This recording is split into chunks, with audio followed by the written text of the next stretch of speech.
स्वागत है आप सभी का मुरादाबाद स्टडी पॉइंट पर।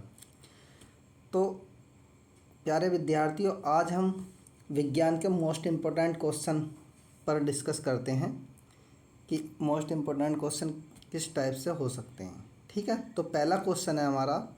देखिए पहला क्वेश्चन क्या कहता है, पृथ्वी का चुंबकीय क्षेत्र निम्न कारण से होता है। कि पृथ्वी का चुंबकीय क्षेत्र निम्न के कारण है।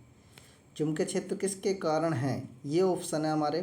पहला ऑप्शन डायनमो प्रभाव, दूसरा हमारा डॉपलर प्रभाव, और तीसरा क्या है हमारा, तीसरा है हमारा सौर प्रभाव। सौर प्रभाव, चौथा क्या, मैग्नस प्रभाव। ठीक है, तो साथियों देखते हैं इसका करेक्ट आंसर क्या हो जाएगा। हमारा करेक्ट आंसर क्या होगा इसका, तो इसका करेक्ट आंसर क्या हो जाएगा हमारा विद्यार्थियों, इसका करेक्ट आंसर हो जाएगा हमारा डायनमो प्रभाव। ठीक है, तो राइट आंसर क्या होगा हमारा, डायनमो प्रभाव। ठीक है, तो नेक्स्ट क्वेश्चन देखेंगे। नेक्स्ट क्वेश्चन क्या, क्वेश्चन नंबर 2 देखिए, वायुमंडल मुख्य रूप से किसके द्वारा गर्म होता है। तो वायुमंडल मुख्य रूप से किसके द्वारा गर्म होता है। आतपन पहला ऑप्शन है, दूसरा क्या चालन है, और तीसरा ऑप्शन देखते हैं स्टूडेंट। तीसरा क्या हो जाएगा हमारा, तीसरा क्या है हमारा विकिरण, और चौथा क्या संवहन। ठीक है, तो किसके द्वारा हमारा क्या होता है, गर्म होता है। तो देखते हैं इसका राइट आंसर क्या हो जाएगा हमारा। इसका राइट आंसर हो जाएगा हमारा विकिरण। ठीक है, विकिरण के कारण क्या होता है हमारा, गर्म होता है। तो देखेंगे इसके, हमें ये भी पता होना चाहिए विकिरण क्या होता है, चालन क्या होता है। तो इनके बारे में हम जानेंगे कि चालन विकिरण क्या होता है। ठीक है, तो स्टूडेंट देखते हैं, ये देखिए चालन के बारे में हमें पता होना चाहिए कि चालन क्या होता है। दूसरा हमें पता होना चाहिए संवहन क्या होता है। तीसरा हमें पता होना चाहिए विकिरण क्या होता है।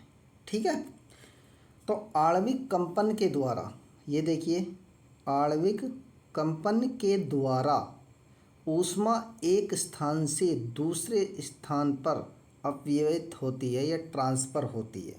तो कुछ ना कुछ हमारा क्या है, आणविक कंपन होते हैं। कंपन के द्वारा जब आपस में कंपन होते हैं, अणु क्या है आपस में क्या होते हैं, हमारे कंपन होते हैं, वाइब्रेट होते हैं, तो कुछ ना कुछ उसके अंदर ऊष्मा क्या क्या होगा, एक स्थान से दूसरे स्थान को क्या होगा, स्थानांतरण होगा, जिसको हम क्या कहते हैं, चालन कहते हैं।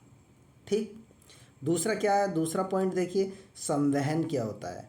तो अणुओं के स्थानांतरण से ऊष्मा का एक स्थान से दूसरे स्थान पर स्थानांतरण होना क्या कहलाता है, हमारा संवहन कहलाता है। ठीक है, कहते हैं क्या, अणुओं के स्थानांतरण से ऊष्मा का एक स्थान से दूसरे स्थान पर स्थानांतरण होना क्या कहलाता है, हमारा संवहन कहलाता है। तीसरा देखेंगे, पहला हो गया, दूसरा, अब तीसरा विकिरण के बारे में जानेंगे। यह विद्युत चुम्बकीय तरंग के रूप में ऊष्मा को स्थानांतरित करता है। यह विद्युत चुम्बकीय तरंग के रूप में ऊष्मा को स्थानांतरित करता है। जैसे विद्युत चुम्बकीय तरंग क्या होती हैं, आपको पता होना चाहिए। विद्युत चुम्बकीय तरंग क्या होती है, जो सूर्य से पृथ्वी पर जो हमारा प्रकाश आता है वो विद्युत चुम्बकीय तरंग के रूप में ही आता है। तो फॉर एग्जांपल क्या, सूर्य से पृथ्वी पर जो प्रकाश आ रहा है वो विद्युत चुम्बकीय तरंग के रूप में ही आता है। ठीक है, तो साथियों इस टाइप से हम क्या कर सकते हैं, याद कर सकते हैं। तो ये तीनों के बारे में हमें अवेयरनेस होना बहुत ज़रूरी है। ठीक है, तो तीनों के बारे में हमें अवेयरनेस होना, किसके बारे में, चालन, संवहन और विकिरण। तो ये तीनों की डेफिनेशन से, तो आप इसको भी ध्यान में रखते हुए याद करनी है। ठीक है, नेक्स्ट देखते हैं, नेक्स्ट क्वेश्चन क्या है हमारा। नेक्स्ट है हमारा, देखिए नेक्स्ट क्या, निम्न में से किसे दूध, चीनी या मिल्क शुगर के नाम से जाना जाता है? निम्न में से किसे दूध, चीनी या मिल्क शुगर के नाम से जाना जाता है? पहला क्या हमारा ग्लूकोज है, दूसरा फ्रुक्टोज है, और तीसरा क्या माल्टोस है, और चौथा क्या लैक्टोस है। तो इसका राइट आंसर हम देखेंगे क्या हो जाएगा। हमारा राइट आंसर इसका क्या हो जाएगा साथियों? इसका राइट आंसर क्या हो जाएगा? लैक्टोस इसका राइट आंसर हो जाएगा। ठीक है, तो लैक्टोस क्या हो जाएगा? इसका राइट आंसर है। देखो ये हमारा इसका क्या है? राइट आंसर है। ठीक है, तो इसके बारे में देखते हैं। नेक्स्ट देखते हैं, नेक्स्ट क्वेश्चन क्या है। सवाल निम्नलिखित में से किस समूह से संबंधित है? सवाल निम्नलिखित में से किस समूह से संबंधित है? पहला है टेरिडोफाइटा, दूसरा है थैलोफाइटा, और तीसरा है हमारा आवर्ती बीजी, और चौथा है हमारा ब्रायोफाइटा। ठीक है, तो इसका करेक्ट आंसर क्या हो जाएगा? हमारा करेक्ट आंसर है इसका थैलोफाइटा। ठीक है, तो विद्यार्थियों ये भी बहुत ज़्यादा मोस्ट इम्पोर्टेंट क्वेश्चन है। अगेन देखते हैं नेक्स्ट क्वेश्चन। नेक्स्ट क्वेश्चन क्या है? देखो,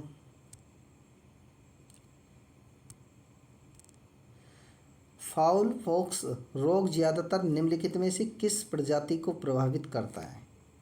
ठीक है, तो किस प्रजाति को हमारा प्रभावित करता है? पहला ऑप्शन है ऊंट, दूसरा क्या है पक्षी, और तीसरा क्या है बकरी, और चौथा क्या है हमारा सूअर। ठीक है, तो ये एक हमारा रोग है, लेकिन इनमें से बताना कि किसको ज़्यादा प्रभावित करता है। तो ये सबसे ज़्यादा जो प्रभावित करता है वो पक्षियों को करता है। तो इसका करेक्ट आंसर क्या हो जाएगा? हमारा पक्षी। तो पक्षी क्या है? इसका करेक्ट आंसर है। नेक्स्ट क्वेश्चन देखेंगे स्टूडेंट।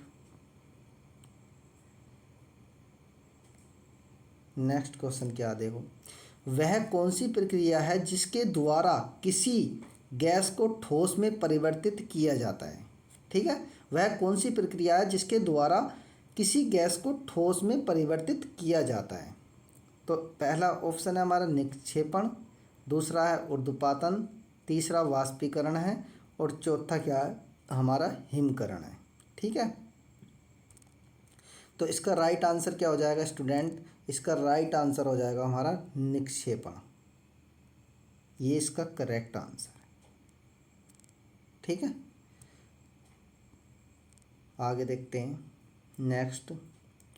अब थोड़ी इसके बारे में भी हम जान लेते हैं कि निक्षेपण क्या है।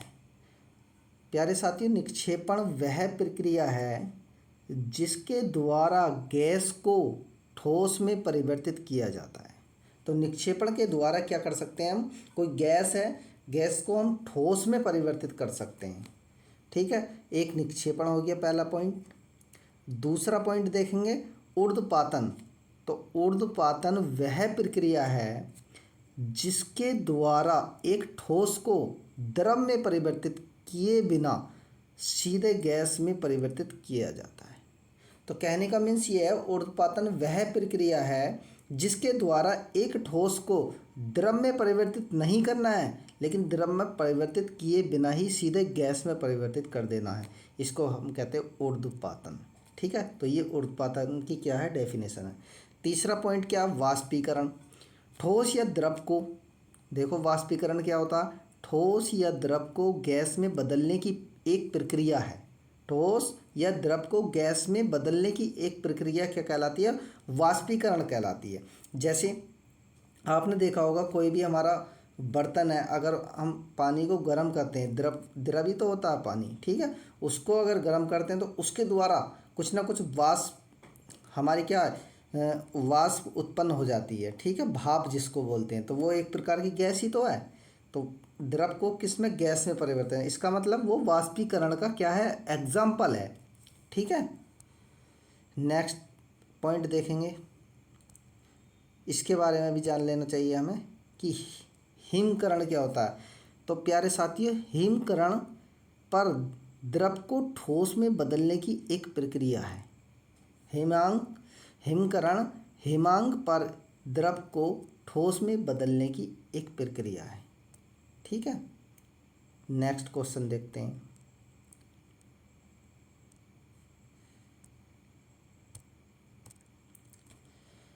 देखो, प्रकाश संश्लेषण के दौरान हरे पौधे प्रकाश ऊर्जा को परिवर्तित करते हैं।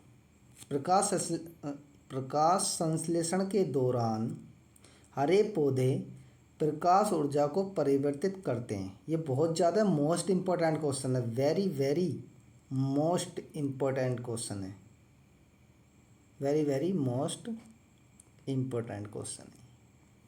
ठीक है, तो प्रकाश संश्लेषण के दौरान हरे पौधे प्रकाश ऊर्जा को में परिवर्तित करते हैं।